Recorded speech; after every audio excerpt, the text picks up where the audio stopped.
Assalamualaikum warahmatullahi wabarakatuh. Halo teman-teman semua. Pada video kali ini kita akan membahas suatu judul nahwu linguistik yang berjudul Definiteness dalam idofah dan dampaknya pada penerjemahan Arab Indonesia. Sebelum itu, perkenalkan saya Muhammad Rasya Hanif Anafi, mahasiswa semester 1 program studi tarjamah Fakultas Adab dan Humaniora UIN Syarif Hidayatullah Jakarta. Nah, pada video kali ini kita akan membahas judul yang saya bicarakan tadi. Gimana pembahasannya? Yuk kita lanjut. Oke teman-teman, kita masuk kepada pembahasan kita, yaitu definiteness dalam idofah dan dampaknya pada penerjemahan. Langsung saja kita masuk ke pendahuluan. Nah, pada bagian pendahuluan ini kita membahas mengapa definiteness menjadi isu penting dalam linguistik, khususnya dalam penerjemahan bahasa Arab ke Indonesia. Bahasa Arab memiliki sistem penanda kedefinitan yang jelas, sementara bahasa Indonesia bergantung pada konteks. Nah, ketidaksamaan sistem inilah yang menimbulkan persoalan, terutama ketika frasa idofah membawa makna tertentu yang tidak selalu dapat ditangkap langsung oleh struktur bahasa Indonesia. Untuk memahami persoalan ini lebih rinci, kita perlu merumuskan masalah utama yang akan diteliti. Rumusan masalah berfokus pada 3 hal utama. Pertama, bagaimana mekanisme definiteness bekerja dalam konstruksi idofah. Kedua, apa saja kesulitan yang muncul ketika struktur ini diterjemahkan ke bahasa Indonesia. Dan ketiga, bagaimana strategi penerjemahan dapat menjaga ketepatan makna. Rumusan ini mengarahkan seluruh penelitian agar tetap fokus pada inti permasalahan. Nah, kita masuk nih ke kajian teori. Yang pertama ada definiteness dalam linguistik. Secara linguistik, definiteness mengacu pada apakah sebuah frasa merujuk ke sesuatu yang spesifik atau tidak.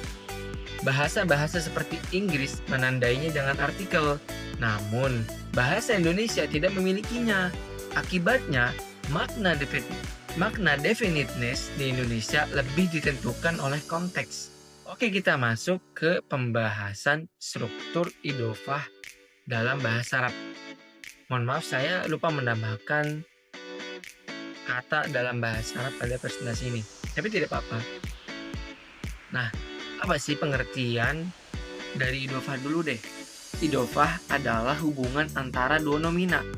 Yang paling penting adalah bahwa sifat definite atau indefinite frasa sepenuhnya ditentukan oleh unsur kedua, yaitu mudhof ilaih. Hubungan ini sangat khas dalam bahasa Arab dan berdampak besar pada makna frasa.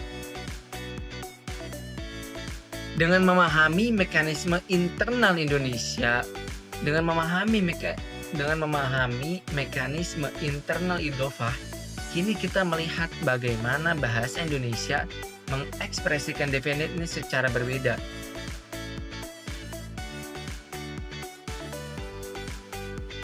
Nah, kita masuk ke pembahasan C dan D. Kita masuk ke C dulu, definiteness dalam bahasa Indonesia. Indonesia tidak memiliki artikel definite. Nah, bagaimana cara Indonesia untuk mengisi peran tersebut? Cara bahasa Indonesia untuk mengisi peran tersebut, ia menggunakan kata petunjuk seperti itu atau ini, kata nominal seperti seorang atau sebuah, atau sufiks lainnya, atau sufiksnya. Mohon maaf. Nah, sistem ini tidak otomatis seperti bahasa Arab, sehingga penerjemah perlu memilih ekspresi yang sesuai konteks. Gitu, teman-teman. Nah, perbedaan inilah yang kemudian menimbulkan berbagai persoalan dalam proses penerjemahan. Kita masuk ke yang D, isu penerjemahan. Masalah muncul ketika frasa idofah yang definite atau indefinite diterjemahkan tanpa memperhatikan tingkat kejelasan referensi. Kesalahan kecil dapat membuat makna berubah drastis. Misalnya, frasa definite diterjemahkan seolah-olah bersifat umum. Nah, setelah memahami teori dan persoalan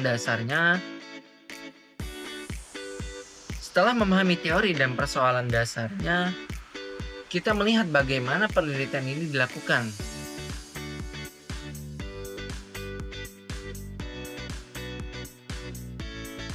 Oke, kita masuk ke metode penelitian.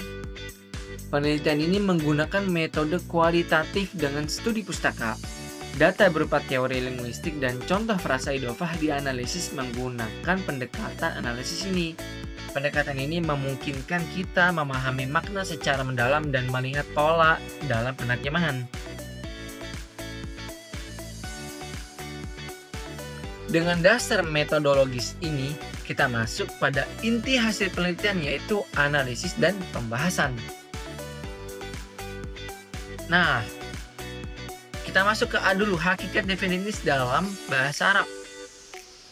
Mohon maaf, ini juga saya lupa tambahkan, tapi tidak mengapa. Definitinis dalam bahasa Arab bersifat sintaksis dan morfologis. Dalam idofah, sifat definit atau tidaknya frasa ditentukan oleh mudhof ilaih. Hal inilah yang sering tidak disadari penerjemah sehingga makna terjemahan menjadi kurang tepat. Setelah melihat sifatnya, mari kita lihat bagaimana struktur idofah membentuk makna. Nah, kita masuk ke yang B. Sistem idofah dan interaksi makna. Idofah membentuk relasi seperti kepemilikan, bagian, atau kategori. Karena itu, memindahkan frasa ini ke bahasa Indonesia memerlukan pemahaman relasi maknanya. Kesalahan memahami relasi dapat membuat terjemahan terbalik atau tidak logis.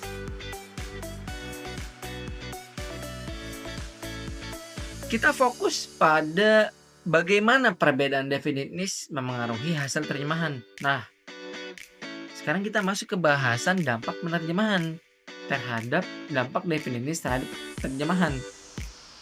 Jika mudhof ilaih ma'rifah atau ada tanda takrif di dalam mudhof, maka frasa harus diterjemahkan secara definit, misalnya dengan itu atau nya. Jika mudhof ilaih nakiroh atau tanda takrif atau takrif, maka terjemahan harus menunjukkan ketidakspesifikan melalui kata seperti seorang atau sebuah. Ketidaktepatan dalam penanda ini akan mengubah makna. Nah, kita lihat contoh studi kasusnya. Untuk memahami lebih jelas, mari melihat beberapa contoh nyata. Pada contoh Nasrullahi qarib, sifat definitnya menuntut penanda itu dalam terjemahan. Sebaliknya, hak walad atau tulisannya haqqu waladin bersifat umum sehingga memerlukan kata seorang. Contoh-contoh ini menunjukkan bahwa kesalahan kecil dapat mengubah intensitas. Nah, arti dari Nasrullah qarib di sini adalah pertolongan Allah itu dekat. Sedangkan haqqu waladin, hak seorang anak. Nah, ini menunjukkan ketidakspesifikan atau indefinite pada mudhof ilaih. Setelah memahami efeknya, kita masuk pada implikasi penelitian. Secara teoritis, penelitian menegaskan bahwa pemahaman struktur idofah adalah kunci penerjemahan Arab Indonesia. Secara praktis, penelitian ini memberi panduan bagaimana memilih penanda yang tepat agar makna asli tidak berubah. Nah, dengan memahami seluruh analisis, kita sampai pada kesimpulan penelitian.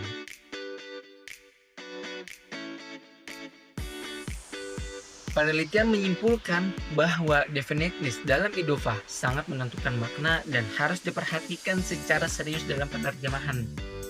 Bahasa Indonesia membutuhkan penyesuaian khusus karena tidak memiliki sistem yang sama. Pemahaman konteks, relasi kata, dan pola idofah menjadi fondasi utama agar terjemahan tetap akurat. Dengan demikian, penelitian ini memberikan dasar teoritis dan praktis agar penerjemahan Arab Indonesia lebih presisi, khususnya pada struktur idofah. Nah, jadi seperti itu teman-teman. Pembahasan kita pada kali ini mengenai definisi dalam idofah dan dampaknya pada penerjemahan. Semoga apa yang saya sampaikan bisa memberikan manfaat kepada teman-teman sekalian, dan saya mohon maaf jika saya memiliki banyak kekurangan dalam penyampaian, dan kesalahan itu serta-merta bukan murni karena kesalahan saya dan juga dari syaitan, dan jika ada kebenaran di dalamnya itu datang dari Allah Subhanahu wa taala. Wallahul muwafiq ila aqwamit thoriq. Wassalamualaikum warahmatullahi wabarakatuh. Sampai jumpa di video selanjutnya.